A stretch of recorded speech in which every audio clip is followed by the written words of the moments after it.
God puts us in nations, in places, not by mistake, but to do a job.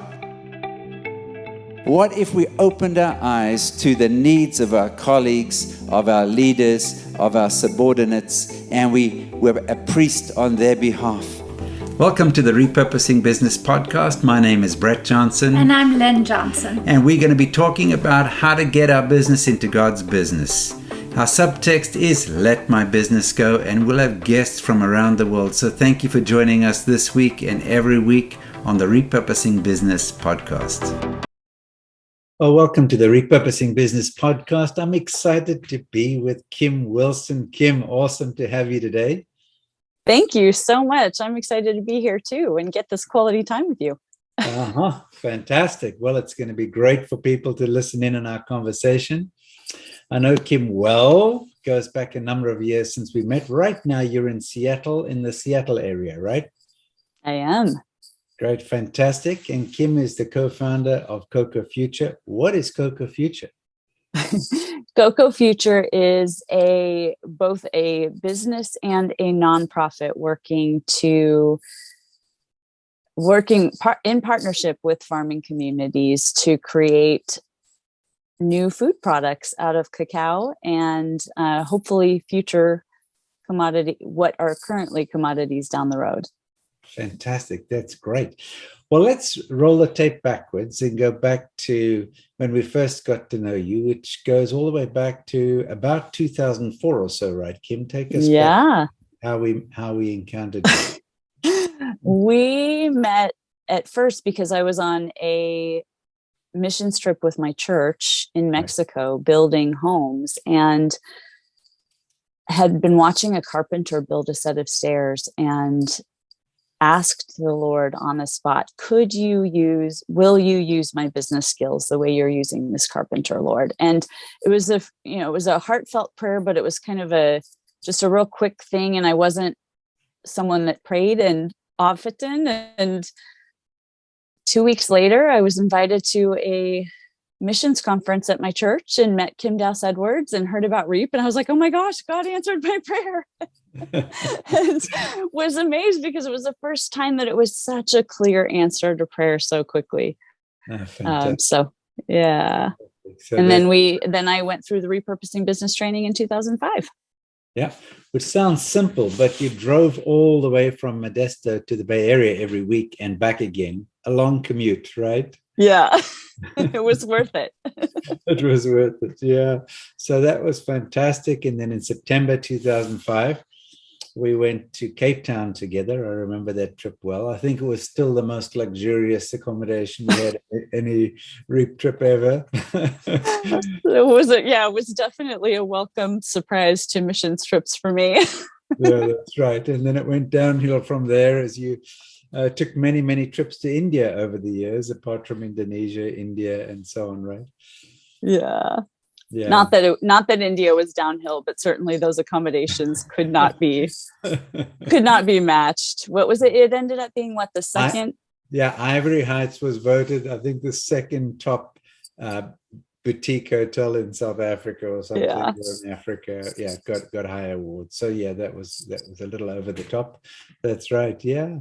And then one day I remember, Kim, spotting you in Redwood City. I went down to get a cup of coffee and I saw you and Jodine having a sneak meeting in the coffee shop. And I wondered, what are these two up to? Because you had, by that stage, moved to Southern California. You were with Gallo, the largest winery in the world. And as I recall, you were like the queen of cheap wine. Is that what it was?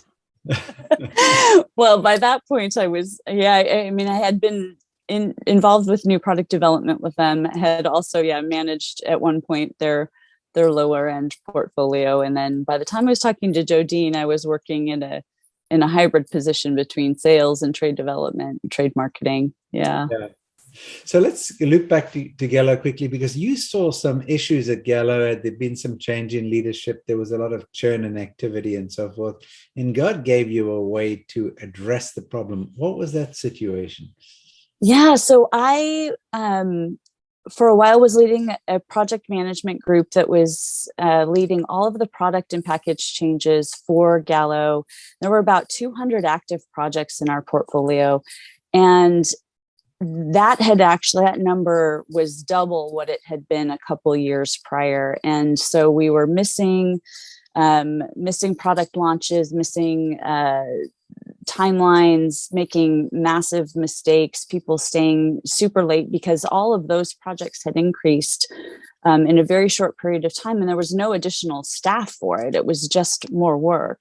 And I was seeking the Lord. I'd just come back from South Africa. I'd seen the Lord answer prayer after prayer and do miracles while we were there. And I said, Lord, this looks like the enemy. It's stealing, killing, and destroying people's peace, their success, their time with family. And over the course of a few weeks, literally after coming back from that trip, had been in front of the board presenting what I thought would be a solution for getting us back on track. And literally within 6 months, so not only did the board approve the proposal that I put forward, but within 6 months, we were back on track with faster cycle times, higher project profitability, and shortly thereafter, it got written up as an industry best practice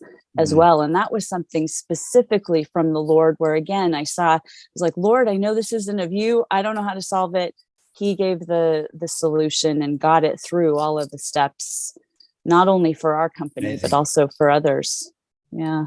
Amazing. Yeah. So I love it. People sometimes ask me, the repurposing business training, how does it impact people back in their jobs? And I love your story because, having seen what God does on the road, as it were, people say, okay, well, if he did it on the road, he can do it back in my workplace. So I love that story, Kim. That's fantastic.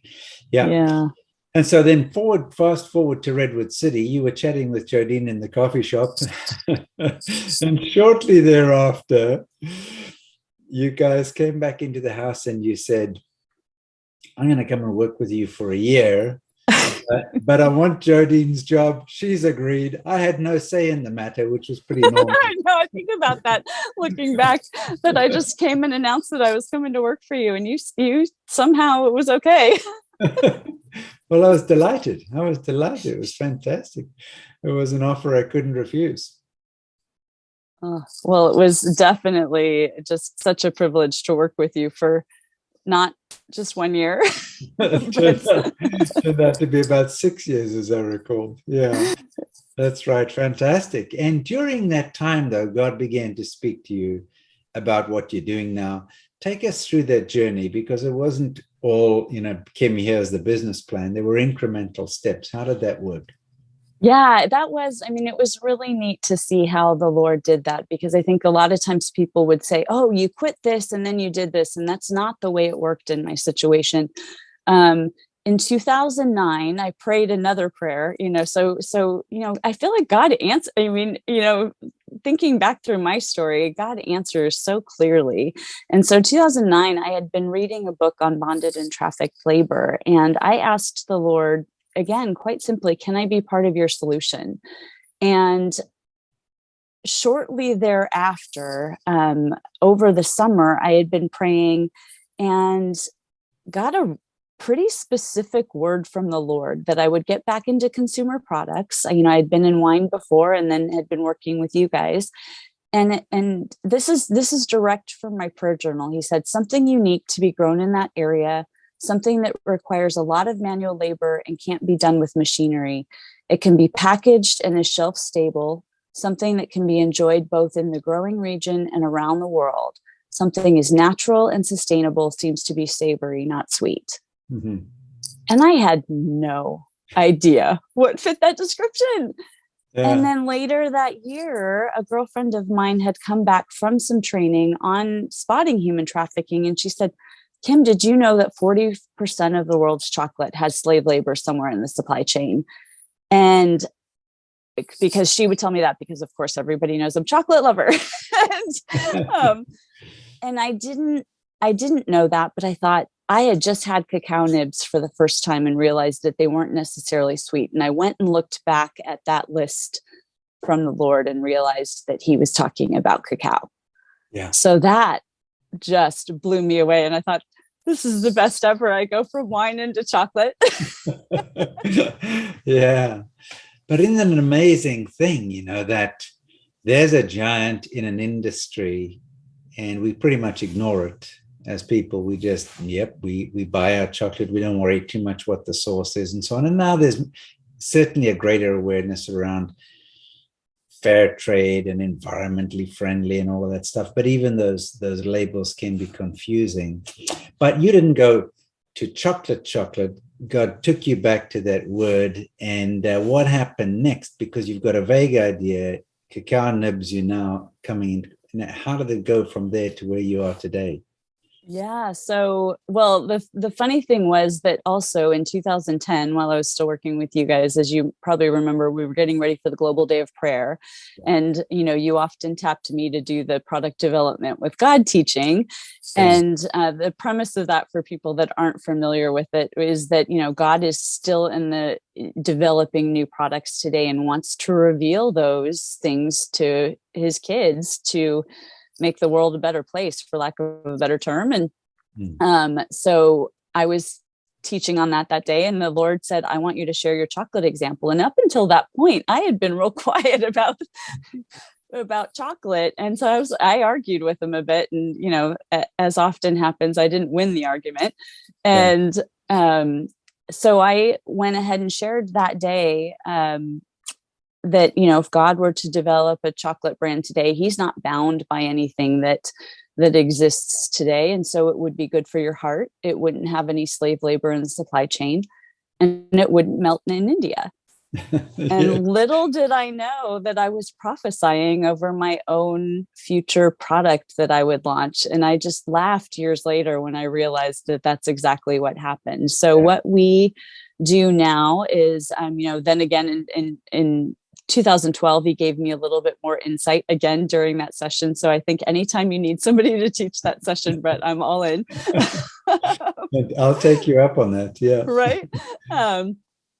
So he had given me a vision in 2012 then that ended up, I found out later, was how to shell a cocoa bean while keeping it whole. And so what we do now is a snack. It's got all of the same ingredients as chocolate, but it is crunchy and it doesn't melt. And so it can be made in farming communities where they don't necessarily have, access to, running water and electricity. We can do it without that, but also without, the refrigerated infrastructure that you would need for chocolate, which, is when you're in a warm tropical environment would be needed. So, it's pretty amazing. And so far we haven't seen, we run into someone that's doing something somewhat similar every once in a while, but haven't found anyone in the world doing it like the Lord had revealed for us. So, yeah. Kim, it's interesting. I remember years ago, I remember when you were working in India with us, Sudhir and Aruna had the spices for making biryanis and all sorts of things. And God gave her a recipe, and they had to create a category for her. And part of her contention was, well, if God gives you something, it's going to be unique. And that's what he's done with you as well. Yeah, absolutely. I know nobody knew, when we first started selling, it took years to figure out exactly where we fit and how to explain the product. And yeah. So that's fascinating. And your products have gone on, despite people figuring out what is this, to win awards, right? Yeah. So in 2018, we won a Good Food Award, and it's basically, it's a national award in the US for makers that they vet your entire supply chain to make sure that everything is, uplifting to everyone from the farmers all the way to the producers. And so it's tasty as well as sustainable. And we were chosen not just for the award, but because of the unusual work that we're doing with women in farming communities. And that in and of itself was also a surprise, because in 2004, so just a little bit of background for people that may not know much about cacao. So it's predominantly a male-dominated industry because it's very physically demanding and requires a lot of weight carrying for the farming. And so when I was, just trying to understand what the ground realities of cocoa growers was, I had met only male cocoa farmers except for one. And I'd actually sat in a room with hundreds of cocoa farmers where a speaker had to correct himself after he said, "Ladies and gentlemen," because I was the only lady in the room. And I was asking the Lord, like, why did you send me, a woman, to all of these places? Clearly I don't fit in. And, but what we'd been trying to do was make food in the farming communities. And so I was getting ready for a trip to Indonesia in 2014, and someone was praying over me for my trip. And he said, "I see you working with women." And I said, "Well, that's going to have to be God." I said, literally, this is what's happened on my last trip. And sure enough, that trip, I explained what it was that we wanted an experiment we wanted to do with a co-op I had met. And the next day, 5 women showed up. That was a complete shock to me, and also really to the industry. The industry had been trying to figure out, how do we include women in the supply chain? And what I realized when God had me moving the supply chain back, or doing products in the farming communities, is that traditionally in farming communities, men are in the farms and women are in the kitchen. So if you start doing food products, you're actually inviting women back into a supply chain that they had completely been cut out of when we were just exporting agricultural crops. And so the Good Food Award had invited me to speak on behalf of our, entire category, because of that work that we were doing with women. I hadn't realized how unique it was until I started to talk to other makers and realize, wait, everybody's working with just the farm products, and what we are doing with the farming communities and making food is pretty unusual. That's amazing. And you've been able to up the wages of the women you're dealing with substantially, Kim. What does that look like? Yeah. So typical, so we already work with co-ops that have increased their income quite a bit because they're doing fair trade, they're doing organic or Rainforest Alliance, those types of things. So they've already worked themselves out of, the traditional commodity traded cacao. But on top of that, because we're doing the value added steps in the community of having them peel the cacao beans while keeping them whole, that allows women in the communities to earn around 70% more income than the communities already earning from the agricultural cacao. And our hope is, and this is something that we're still absolutely working towards and have not figured out, but our hope is to move the entire production to the farming communities, which I believe should end up multiplying their income by about at least 5 times, if not more. Fantastic. That's fantastic. Fantastic. Yeah. So it sounds like a leap. You go from Gallo, you come to the Institute, now you're running your own company. But along the way, and it was quite a ramp up, right, to get up and going. Tell me about some of the lessons you learned as God taught you to hear his voice, to trust him for resources. What was some of the muscle building that took place in your journey? And because, I remember being in India once, you'd been with us, I think about 18 months, and you said that you wanted to chat with Lynn and with me. And I thought, oh, here comes her resignation. This is the great resignation before it happened on the internet. And but you didn't. You came and you said you were going to stay. There was a miraculous story right there. Do you want to touch on that, unpack that? Yeah, well, so, I think over time, what has been interesting is the Lord, and it doesn't always feel comfortable at all. I feel like this is a lesson that I have to learn over and over and over again. But that the Lord has always had provision for me. And so, back while working with you guys, I'd said I'd come volunteer for a year. That turned into a couple of years. And then beyond, as you hired me on to staff. as that hiring process began, I realized that, so I left Gallo in early '07, and at that point had been looking to buy a house, but felt like the Lord said, wait on that and stay volunteering with REAP and the Institute. And I went back a couple of years later. So that was summer of 2009, realized, I've been volunteering for the last 2.5 years, and I am financially better off having sold my house, quit my job, and volunteered full time than I would have been if I had kept my high paying job and bought a house, because of the way the market went at that point. And, nobody could have seen that coming when No.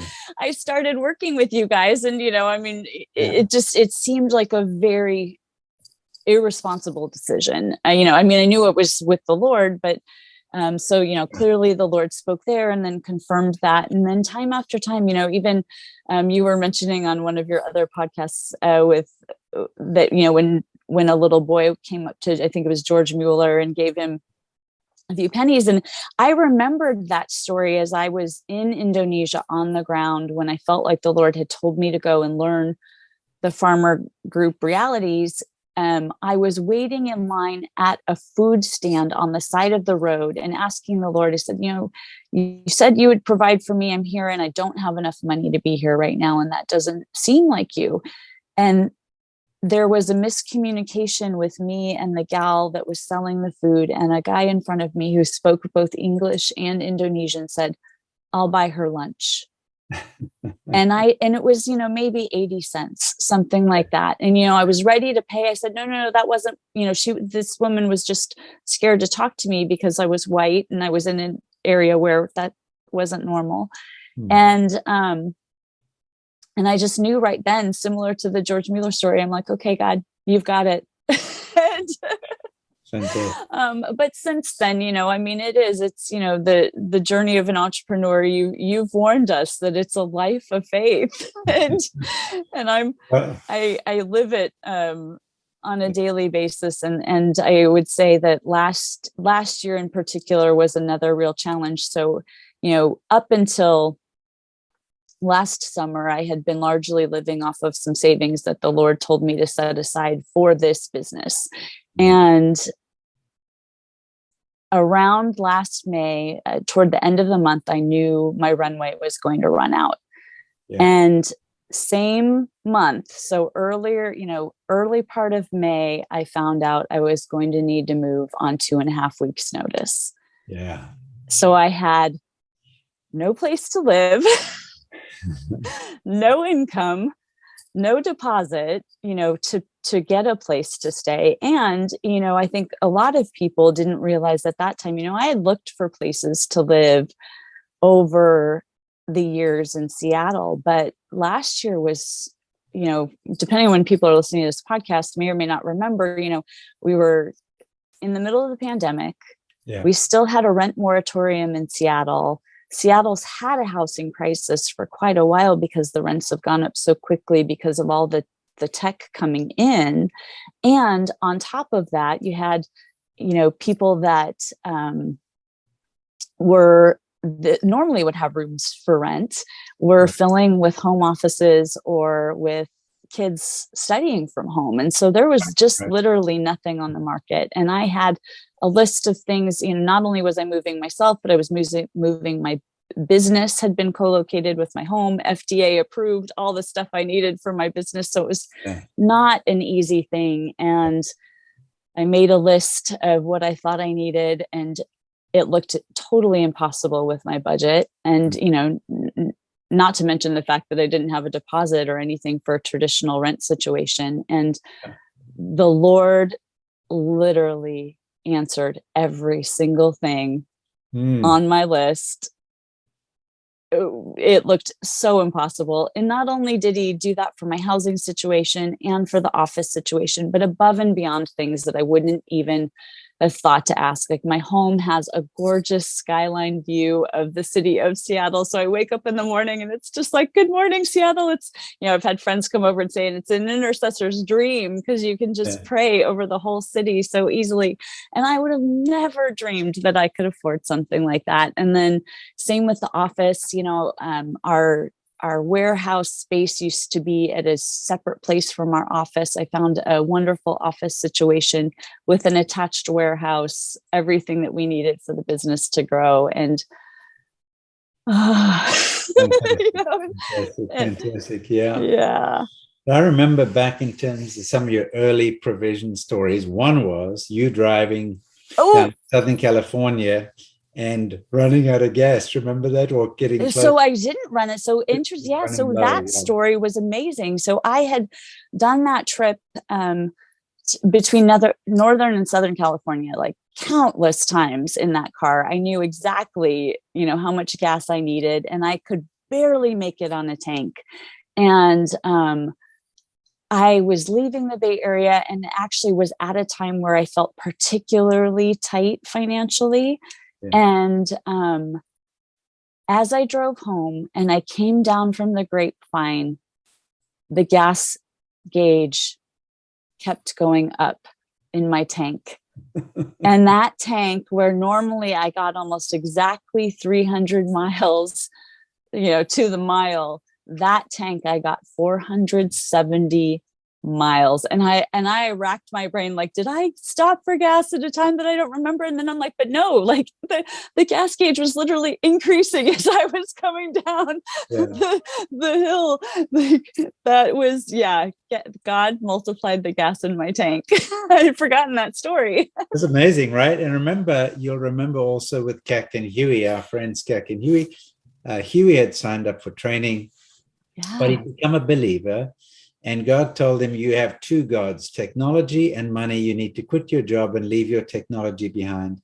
He was doing the repurposing business training, went to the wrong location on the wrong night, and he didn't have gas to get home. And he had thought, don't worry, I'll just borrow money from one of the people going through training, and I'll get home and it'll be fine. But he got there, nobody was at the venue. And there he was, parked outside the venue, asking people who were walking past, could they lend him some money? Nobody gave him money because he's standing next to a Mercedes-Benz. And people are like, hold on, you're driving a Mercedes-Benz and you don't have money.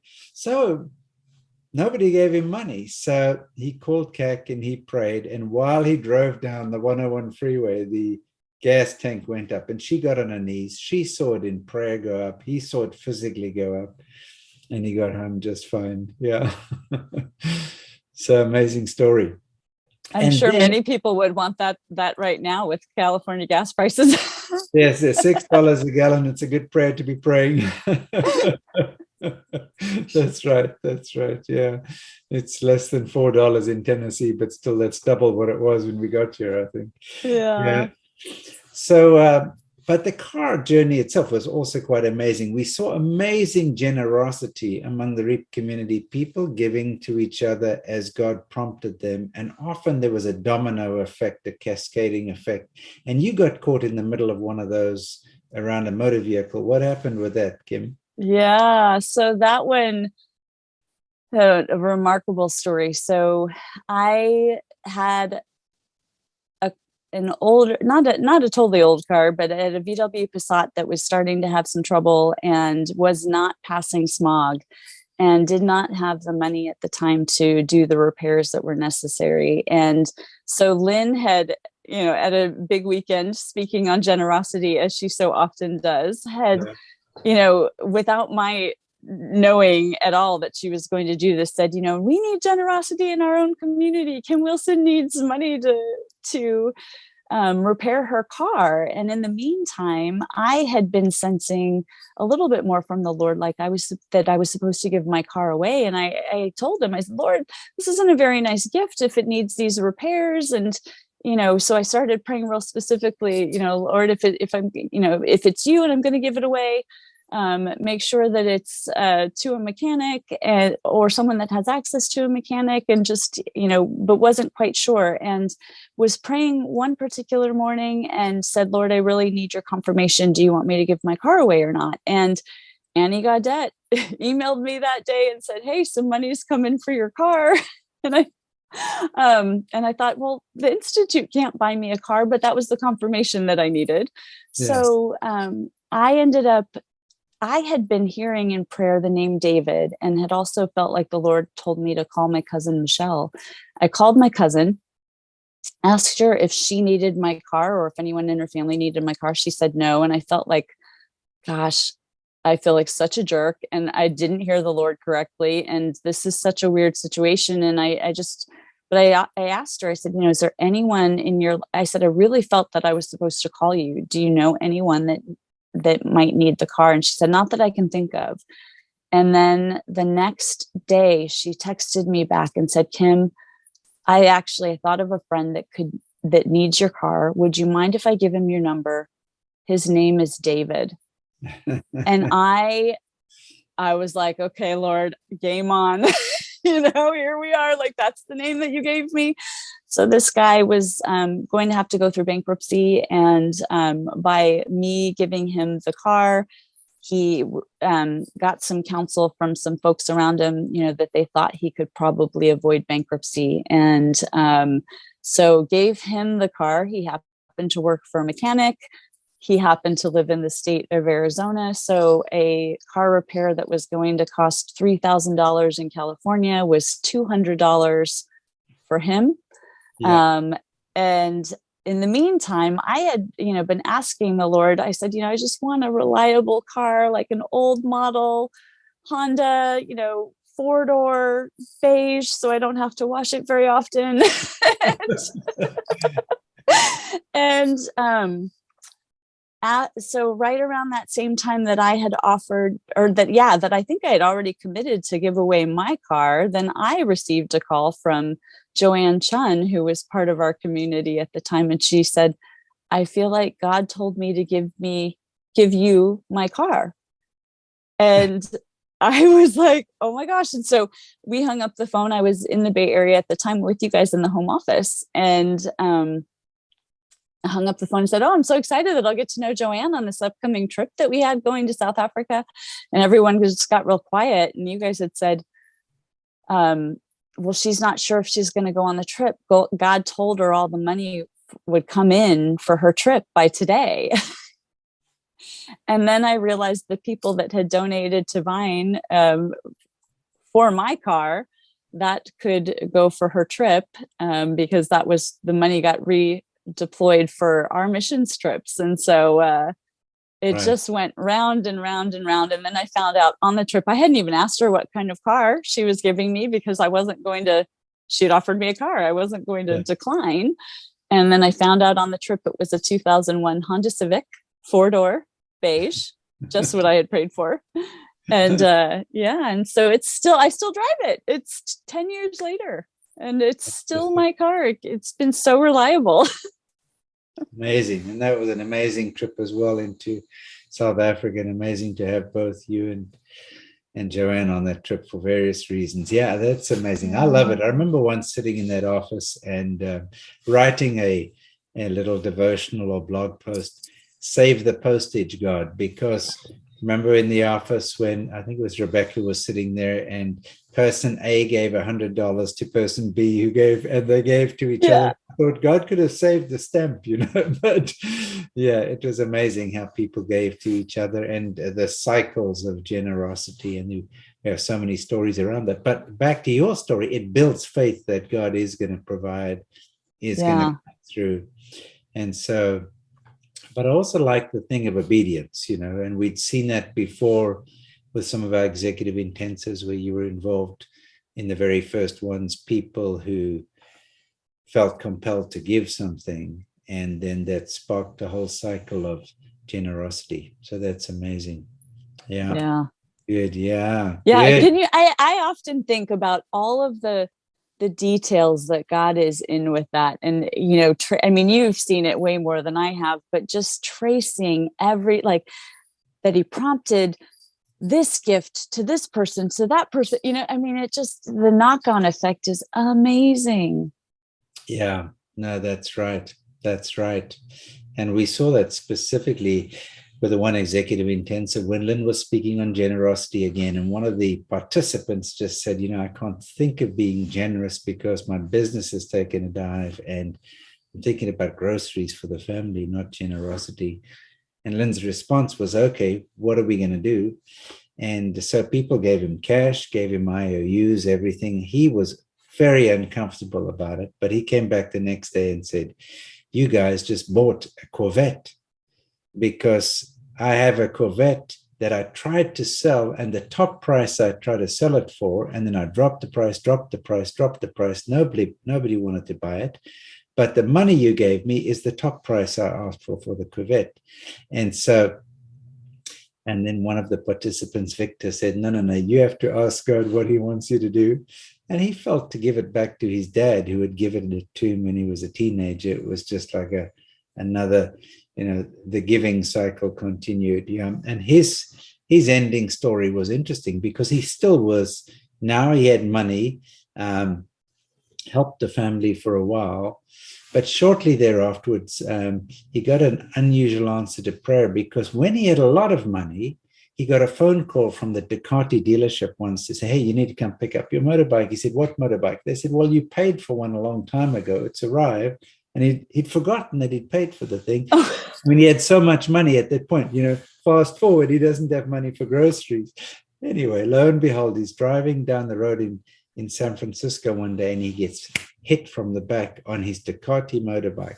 As he's flying through the air, he's thinking, I don't have health insurance, I don't have money and all of these things. And he lands fairly safely on the back of an old Mercedes, just like a flying chicken. And the insurance paid him out his purchase price on the bike. And there was his provision. And he was fine. Physically, he was completely fine. Wow. There was his provision for a period of time. Anyway, so interesting. Lots of interesting stories like this. Yeah. Good. Okay, so let's get back to Cocao Future. And so here you are, Kim, tackling a giant in an industry. And it hasn't been a walk in the park. But what have you learned through the journey? That's a big question. I don't know that I can safely answer that. Give me a couple of key things that you've learned. Well, I would say that that God definitely isn't in a hurry. I think a lot of these things, I think when I've gotten into the business, I thought, oh yeah, in a couple of years we'll have national distribution, just back from my background, and realizing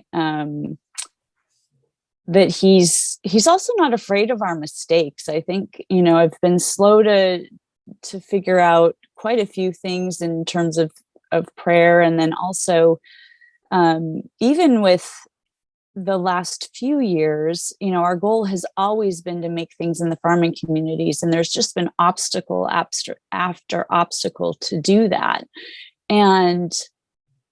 But he's like, it's an interesting timing right now, because I finally, I've been bringing in semi-finished cacao because it still helps the farming communities, and finishing it here because of food safety reasons. And I've been doing that for 7 years, which I never expected to be in the kitchen that long.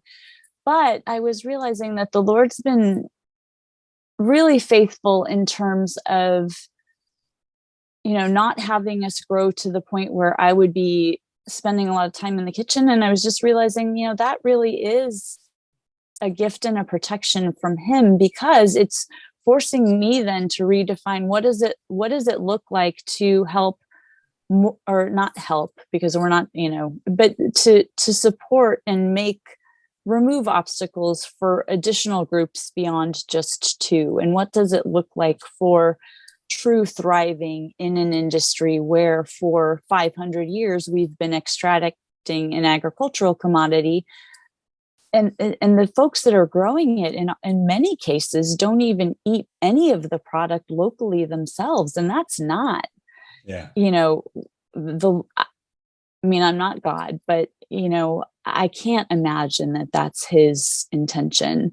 And I think so. One of the things that occurred to me a year or so ago is, here you've got something like cacao that is used worldwide to make chocolate, and chocolate doesn't really work in a hot tropical environment. And I a couple of years ago, I finally just realized, I'm like, God's justice. Like, I don't think chocolate was plan A. Like, Right. Because he's probably got so many more innovations to come out of these farming communities, but they need, they also need to have the right systems and new supply chains in place that will support their thriving and eating and enjoying the fruit of their labor and their land locally. And those are things that, like, those are conclusions that came to me during REAP, but have just really started to see the fullness of them in the industry as I get to know it more. And then, there are just the continual. But Kim, before you get off that, let's go back to that. I mean, it's in some ways part of your gift back to the growing community can be teaching them to hear God the way that you've heard God, so that they can invent their own products. I mean, it can be with or without you, but if you could pass on the skill of, the premise that God isn't done inventing, God has more products on his mind. So what are the other products that God has for them, from the shell, from the tree, other uses of the cacao beans, etc., etc.? That in itself is such a gift, an empowering thing that could just be exponential in terms of the impact. Absolutely. I mean, and that's something that I've been praying for.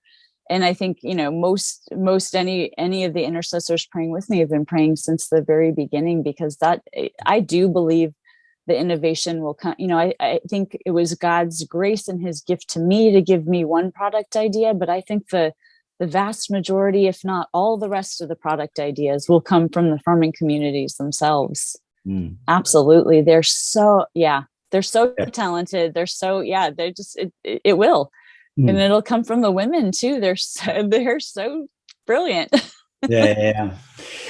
For those who are listening who think, sounds a bit far-fetched, I would encourage you to look at the George Washington Carver story, who developed about 300 products from the peanut. And so, a whole plethora of things, from linoleum to, you name it, many, many products. And so there's lots of different products. If we learn to take a raw material and work with God, work creatively with God, many, many more products can come. So Kim, we look forward to seeing those in different categories. That's fantastic. Yeah, so that was your first thing. So, and let me just commend you in between, because you mentioned intercessors praying. Let me commend you for the way that you've built spiritual capital as you've started the business, and got people praying with you, praying for specific issues on an ongoing basis, because to do a kingdom business requires spiritual capital as much as it requires intellectual capital, relational, financial, and so forth. So well done for building the spiritual capital in the business. Thank you. Yeah, I can't imagine. So, and most every single major decision that we've made has come out of that intercession team. I'm so grateful over the years for the people that have walked. I mean, I thought about that just the other day too. I thought, what other business, here I've, been in business for 7 years, and I've had so many volunteers over the years that have volunteered, time, prayer capital. It had a season where one of our other repeat, Evita, one of our repeats from Indonesia, was donating 10 hours a week to building our business. Lynn Lee came for a season working with us in, part-time, because she didn't think I should be alone in the business. It's been amazing to see the outpouring of generosity. Kim, you reap what you sow. Remember those years you spent volunteering with the Institute. Voila. Thank Yeah. you, God. Yeah, that's amazing. It is amazing, isn't it? Yeah. Yeah. Fantastic. Yeah. So that's great. So excellent. Good. So God's not in a hurry. You built spiritual capital. God's not done innovating yet. And yeah, so those are some lessons. What else have you learned? Oh, God's not afraid of your mistakes. I think it's really, really important. Yeah. I remember when we were buying our first house, before we were even married, Lynn had this picture of a tightrope. And then God spoke to her and said, no, it's my will is not like walking on a tightrope, like you're going to get it right or wrong, fall off and you're done. But it was, and then a picture of being in an ocean with as much water above her as below her as around her, and saying it's like just being in an ocean. I mean, you can't fall off it, you know. Yeah. And that's an encouraging thing. So God's not afraid of our mistakes. Yeah, no, and that I need to remember more and more. I feel like, I've been cautious over the years. Like, did God say this? Did I hear this right? Did I do this right? And I feel like, just gotten particular encouragement from reading through, everything that David did. You just, like, it's like, no, God knows my heart, and it's okay if I make a mistake. Like, I'd rather, I don't want to be the servant where, I bury the treasure. I would rather be the one that, makes some mistakes from time to time and does, takes those risks that God wants me to take. And if they're not right, then he'll sort that out. Yeah. Kim, so what's next for you in your journey, right? So, just framing this again, you're in an industry, you're tackling a big giant, and as such, there's spiritual opposition. It takes time. God's not in a rush. You're building a team. You've evolved in terms of your understanding of the product and the possibilities and the processes, how to empower people. What's the next step in the journey for Cocao Future? Yeah, so a couple of years ago, a new kind of something that jarred my attention a little bit. Both our partners in Indonesia and our partners in Honduras flooded catastrophically the same year. And I realized at that point, we had really been pushing and working toward getting both of these businesses to export finished products, and it just wasn't coming around. And of course, the flooding sent both communities back a few steps. And I realized as I was, talking with them and understanding what their priorities were for rebuilding, that their priorities were for serving their local markets. And it was just one of those, this is like a perfect example of God being bigger than our mistakes, because I thought, oh my gosh, here this whole time I'm working with them to try to export when I would never advise a business owner here to go straight from zero to export. I'd encourage them to service their local market. And I just thought, oh my gosh, I'm such a jerk. And so at that point, I realized that we probably needed a different model to support more of the local development of a healthy local economy for food production and food service. So I decided, along with a group of intercessors, to start a nonprofit, and we actually just got the 501c3 status for that last week. Yeah. So that was a long time in coming, but the goal being really to walk with farming communities that want to produce their own food products locally. That is obviously, as we learned, a very natural way to employ women. And so right now I've just been canvassing, thankfully the specialty cacao and craft chocolate market is very collaborative community and very open with one another. So I've just been conducting interviews to find out what origin makers need, because in many, their cocoa only grows along the equator, and most of the what are called tree to bar makers, folks that are making making chocolate or other products from their own cacao that they're growing, they're often the first in their nation to be doing that right now. We're just entering into a time where that's starting to be possible, just with machines getting smaller, with internet, sharing. I was just chatting with a guy in Honduras today who took his chocolate making course from a guy in Dubai, online, and ordered machinery from folks, all over. And that's just becoming possible now. And that I do see as the Lord's heart, that he wants to see each community that he's gifted with very specific, going back to the word that he gave me in 2009, something that's grown locally can be enjoyed locally and around the world. And he's going to be the one that fulfills that word. I can't do it, but just seeing the way the market is structured and trying to come alongside where there are the obstacles. That's what we hope to do. Fantastic. That's great. Yeah. And Kim, as you do this, what are the opportunities for people to come alongside you, just as you've come alongside other people in their journeys? What would be things? Great question. I don't think there's any end to that list. There are so many things that I am not good at. Everything from, just, think of any business activity that needs to be done, and I could probably use help with it.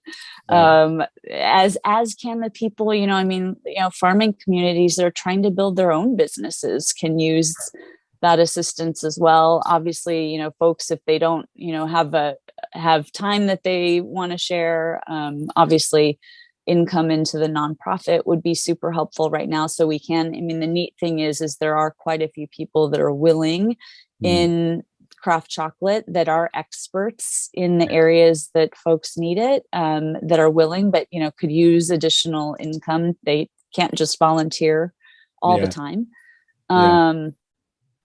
And then so let me be clear on that. So if people give to your 501c3, if they do that, then what do you do with that money? Does that go into helping people in the local communities and to produce different things? Yeah. So specifically what that money will be used for, supporting origin makers on getting their businesses up and running. A lot, and it depends on where they are in the process. And I'm still canvassing to try to figure out the best ways to get involved. But I do believe that food safety is going to be a huge part of it. That's something that's just, there's not a lot of outreach around, where, most countries around the world have a lot of outreach to support farming communities and making better yields and learning how to grow things. But in terms of food processing, almost nothing. So that'll be used for that. Yeah. So you're helping them plug some of the holes in the supply chain, get expertise, and build an ecosystem of viable businesses rather than just exporting a product, be it finished or raw.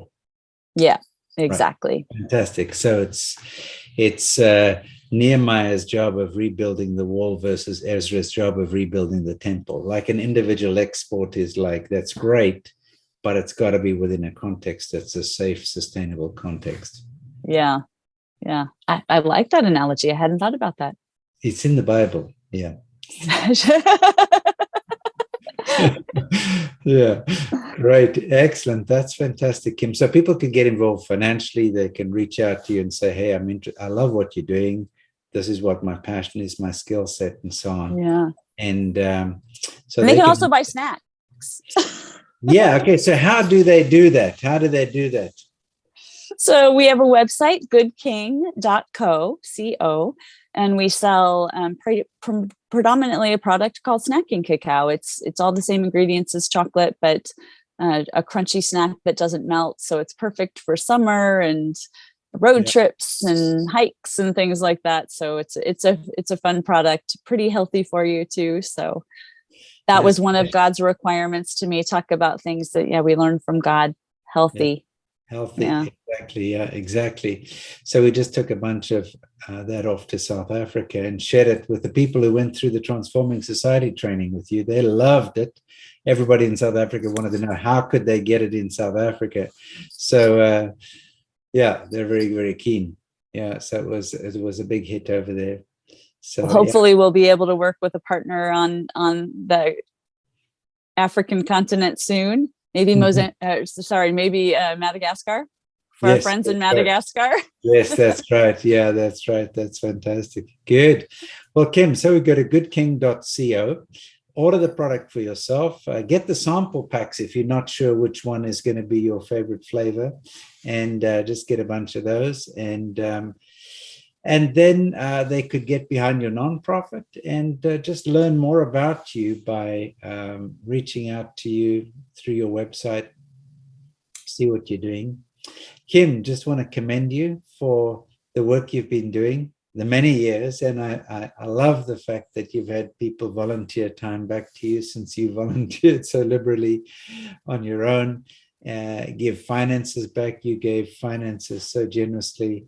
And that you're really a great example of being part of God's economy built on giving and receiving, mutuality, people encouraging each other. So thank you so much for the work that you're doing. Well, thank you, Brett. As I've told you often, I have you to blame for my new life. Yeah. You and Lynn. But no, in all seriousness, I don't know how, I mean, my life would be so different if the Lord hadn't answered that prayer in 2004 with you and Lynn, and just how you guys have led so many, such an incredible community. And I'm just grateful. You found a girl that had never read her Bible, never prayed out loud. And, and I think my whole life with the Lord is thanks to what you and Lynn have poured out. So thank you. Well, it's been a delight. Been a delight to work with you, to know you, to be partnered with you, Kim. Thank you.